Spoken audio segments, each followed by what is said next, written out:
Hello, and thank you for taking the time to consider my book, Grief as Praise, A Surrender into Love. My name is Freyja Inanna. I'm a writer, registered nurse, former midwife, herbalist, psychosomatic therapist, and grief guide.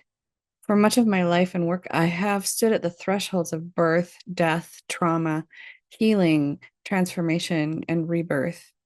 I've witnessed how deeply human beings long to be seen and understood in their suffering, and how profoundly our culture fails to support healthy grieving. This book was born not only from my professional experience, but from devastating loss in my own life. As a young mother, I lost my father. I didn't know how to grieve, and I couldn't even bring myself to look at him in his casket and say goodbye.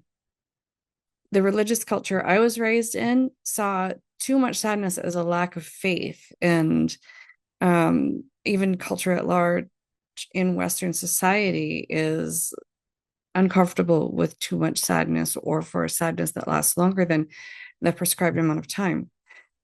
Much later, after leaving that religious culture and my marriage, which were like other forms of grief that I experienced, I lost my maternal grandfather and grandmother as well, and other extended family members during that time throughout my life. And then 6 years ago, my son Jared died by suicide just before his 21st birthday during COVID lockdowns. He was a brilliant, joyful, creative, and deeply sensitive, and just larger than life. He didn't know how to do anything small, and his death shattered me. But alongside that grief itself came another realization and how we live in a culture profoundly disconnected from the sacredness and necessity of mourning. Instead of being supported in grief, people are so often silenced within it. We're taught to suppress our sorrow, move on quickly, remain productive, and avoid the discomforts of emotional truth. And often it's because people just don't want to witness other people's pain. It makes them uncomfortable. So then they want to minimize that. And this becomes even more painful in forms of grief that are surrounded by stigma, such as suicide loss, estrangement, addiction, perinatal loss, religious trauma, and the many invisible griefs that society does not even know how to name.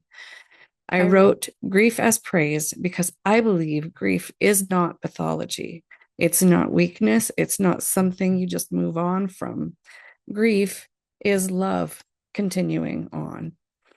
My book reframes grief as not something to get over, but as a sacred expression of connection, humanity, and praise for what has mattered deeply to us. The manuscript weaves together psychology, nervous system awareness, ancestral perspectives, ritual practices, lived experience, and deeply personal storytelling, both my own and those courageously shared by others. It explores grief in all its complexity, not only death, but estrangement, identity loss, cultural erasure, complicated love, trauma, and the ache of what has never fully come to be. What makes my book unique is that it bridges the clinical and the sacred. I speak both as a healthcare professional and as someone who has walked through profound loss personally. I wanted to create a book that feels deeply human, one that allows readers to feel witnessed rather than analyzed. My hope is that this book helps to shift our collective relationship with grief towards something more compassionate, embodied, and communal and honest. Because when grief is allowed to move rather than be suppressed, it becomes transformative. It reconnects us to ourselves, to each other, and to the depth of our capacity to love. At its core, Grief as Praise is an invitation to stop abandoning ourselves in sorrow, to honor mourning as sacred, and to remember that grief is not something to be denied, repressed, or pathologized. It's one of love's most powerful expressions. Thank you again for your consideration and for the work you do in bringing healing voices into the world.